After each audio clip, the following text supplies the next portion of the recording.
इस वीडियो में हम NCERT गणित कक्षा 10 प्रश्नावली 1.2 का सवाल नंबर 3 हल करेंगे। सवाल है, अभाज्य गुणनखंड विधि द्वारा निम्नलिखित पूर्णांकों के HCF और LCM ज्ञात कीजिए। जिसमें 3 खंड दिए गए हैं। पहला खंड है 26 और 91, दूसरे खंड में लिखा है 17, 23 और 29, तीसरा खंड है 8, 9 और 25। तो सवाल को हल करने से पहले आप लोग इस चैनल को सब्सक्राइब कर दें जिन लोगों ने सब्सक्राइब नहीं किया है।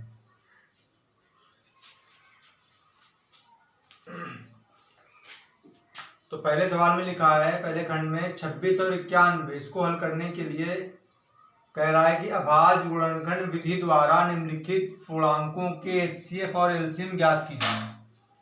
तो इसको हल करने के लिए पहले अभाज्य गुणनखंड निकालना है हमको। तो नीचे लिखेंगे 26 और 91 के अभाज्य गुणनखंड बराबर 26 और 91 के अभाज्य गुणनखंड बराबर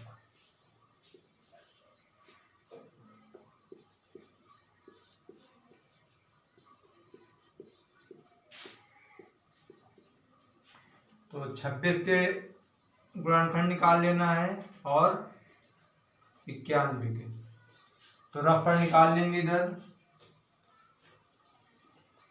26 के पहले निकाले तो 26 13 के पहाड़े में आता है, 13 दूना 26 होता है। तो इसको 2 से काट दिया, 2 1 2, 2 3 6। 13 अभाज्य संख्या है तो 13 13 से ही जाएगी। तो ये इसके गुणनखंड आ गए 26 के। क्या आ गए? 2 गुणित 13। इसको यहाँ पे लिख लिया। इसी तरह 91 के निकालेंगे।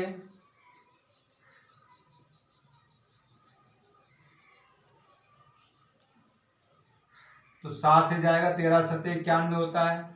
7 का पहाड़ा 9 में, 7 1 7, यहाँ पर बचे 2 21 हो गए। 7 3 21,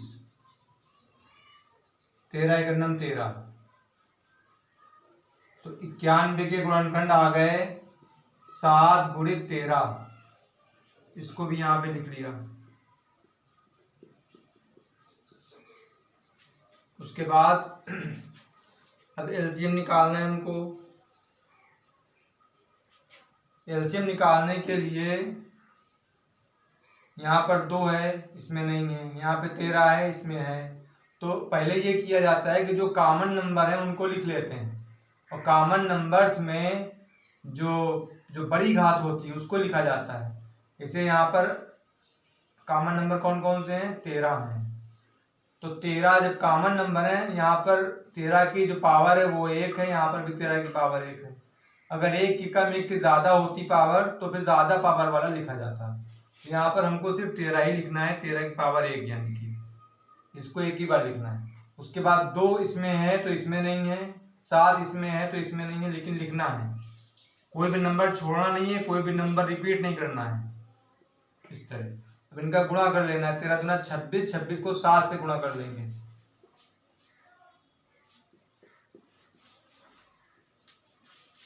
सचन 42 के 2 हासिल लगे 4, 7 दूनी 14, 4 18, 182। तो LCM आ गया 182। ये इसका LCM हो गया।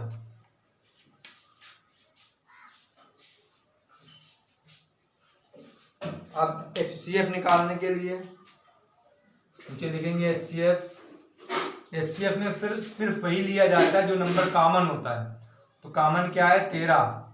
और कॉमन नंबर्स में जो सबसे छोटी पावर होती है, जो सबसे छोटी घात होती है, वो रखी जाती है। क्योंकि यहाँ पर दोनों की जो पावर है वो सेम है। 13 की घात 1 यहाँ पर भी, 13 की घात 1 यहाँ पर भी। एक बार यहाँ भी, एक बार यहाँ भी, तो हमको एक ही बार लिखना है। अगर एक जगह ज्यादा बार होता है, एक जगह कम बार होता है, तो फिर कम बार वाला लिखा जाता। तो ये HCF हो गया, ये LCM हो गया। दोनों चीजें आ चुकी हैं। क्वेश्चन नंबर 2 करेंगे। दूसरा खंड ये हो गया।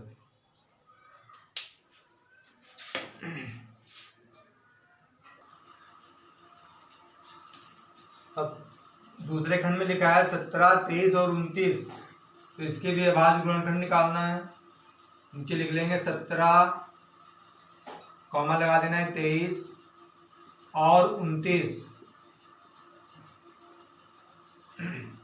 के अभाज्य गुणनखंड बराबर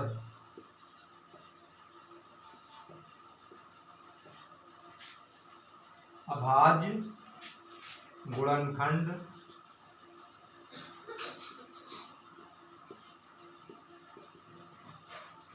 तो 17 लिख लिया, बराबर छोड़ दिया, उसके बाद 23 लिख के बराबर करके छोड़ दिया, फिर 29 लिख के बराबर करके छोड़ दिया। अब 17, 23, 29 के अभाज्य गुणनखंड रफ पर निकाल लेंगे। 17 खुद एक अभाज्य संख्या है जो उसकी 17 से ही जाती है, 17 एक नंबर 17। उसके बाद फिर 23 भी अभाज्य संख्या है जो कि खुद से ही जाएगी, 23 एक नंबर 23। उसके बाद 29 भी अभाज्य संख्या है जो कि 29 से ही जाएगी, 29 के नंबर 29।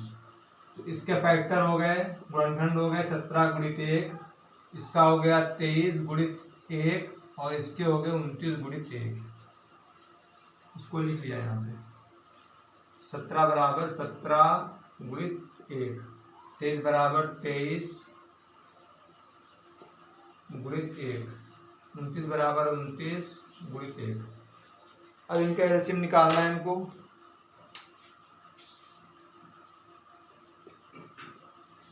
एलसीएम बराबर, तो एलसीएम निकालने में जो पहले उभयनिष्ठ गुणनखंड है, जो कॉमन नंबर है वो छाट लेते हैं, उनमें बड़ी घात वाला नंबर लिखा जाता है।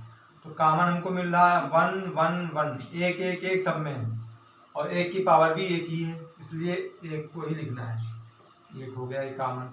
उसके बाद जो कॉमन नहीं है वो लिख लेना है, लेकिन कोई भी नंबर दोहराना नहीं है, रिपीट नहीं करना है। 17 लिख लिया, फिर 23 गुणित 23 लिख लिए, फिर गुणित 29 गुणित 29 लिख लिया। अब इन तीनों का गुणा कर लेना है। 17 एक नंबर 17, 17 को 23 से गुणा, फिर जो आ जाएगा उसको 29 से गुणा। तो पहले 29 को 17 से कर लेते हैं। 23 और गुणित 17, 23 को 17 से कर लेते हैं। तो 17 का पारा 3 बार, 17 × 51 का 1 हासिल लगे 5, 17 दूना 34 और 5 39, 391 आ गया। अब इस 391 को 29 से गुणा कर देंगे। ये सब काम रफ पर करना है। 9 का पारा 1 बार, 9 × 9, 9 का पारा 9 बार, 9 9 81, 81 का 1 हासिल लगे 8, 9 3 27, 27 और 8 35, पूरे 35 लिख दिए गए।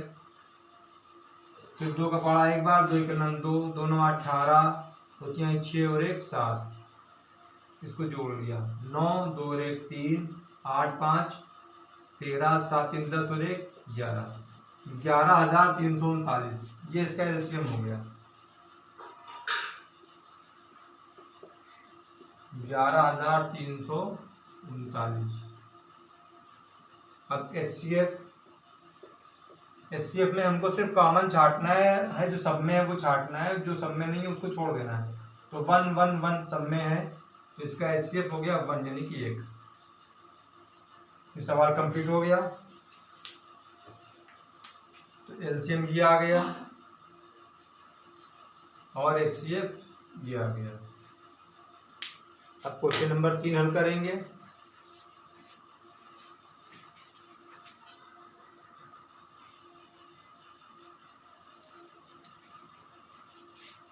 तो तीसरा खंड दिया हुआ है 8 9 और 25।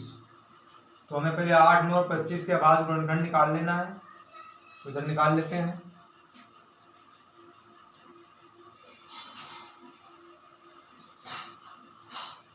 दो चौको 8, 2 से जाएगा 8, 2 से 4 चला जाएगा, 2 दूना 4 और 2 × 9 2। उसके बाद फिर 9 है, तो 9 के निकाल लिए।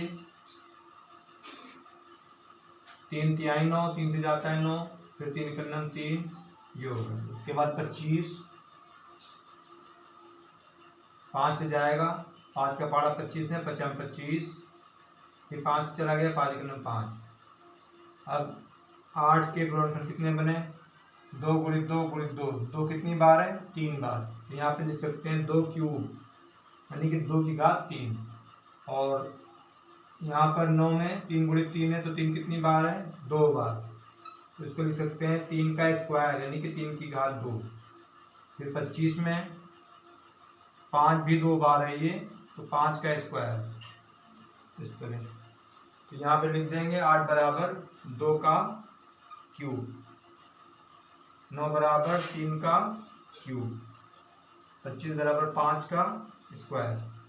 अब इसमें हमें कॉमन कुछ नहीं मिल रहा है, तो सारे नंबरों को लेना है एलसीएम निकालने के लिए। एलसीएम तो एलसीएम में जो नंबर कॉमन होता है पहले उसको लिखा जाता है, और कॉमन नंबर्स में जो बड़ी पावर होती है, बड़ी घात होती है, उसको लिखते हैं। लेकिन कॉमन तो कुछ है नहीं, तो सारे नंबर आ जाएंगे।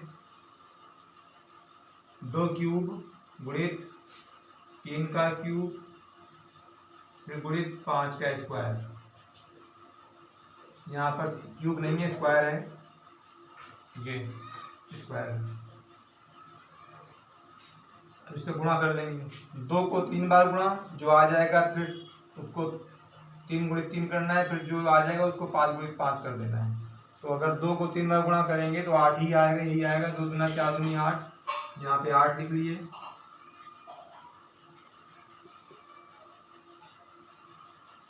उसके बाद 3 को 2 बार गुणा करेंगे तो 3 गुणित 3 9 हो जाएगा, इतना ही आ जाएगा। फिर से 5 को 2 बार करेंगे तो 5 गुणित 5 25 हो जाएगा, 25 लिख दिया।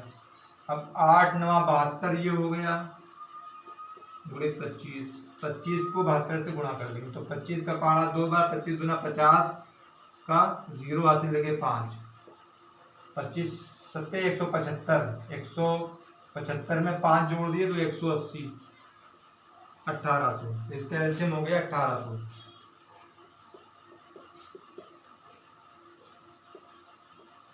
अच्छा, उसके बाद अब एचसीएफ में कोई भी नंबर कॉमन नहीं है, तो एक जो होता है वो सब में होता है। तो यहाँ पर गुणित 1 लिख सकते हैं, लिख दिया जाएगा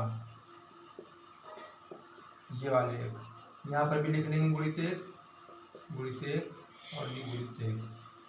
5 का स्क्वायर गुणित 1, 3 का स्क्वायर गुणित 1, 2 क्यूब गुणित 1, इस तरह। अब 1 1 1 1 सब में हो गया कॉमन, तो एचसीएफ हो जाएगा, एचसीएफ बराबर 1 हो जाएगा। तो ये दोनों आंसर आ चुके हैं, एलसीएम भी आ चुका है और एचसीएफ भी आ चुका है। जिन लोगों ने अब तक चैनल को सब्सक्राइब नहीं किया है वो सब्सक्राइब कर दें। बस अब ये रफ काम जो है चाहे तो साफ कर सकते हैं।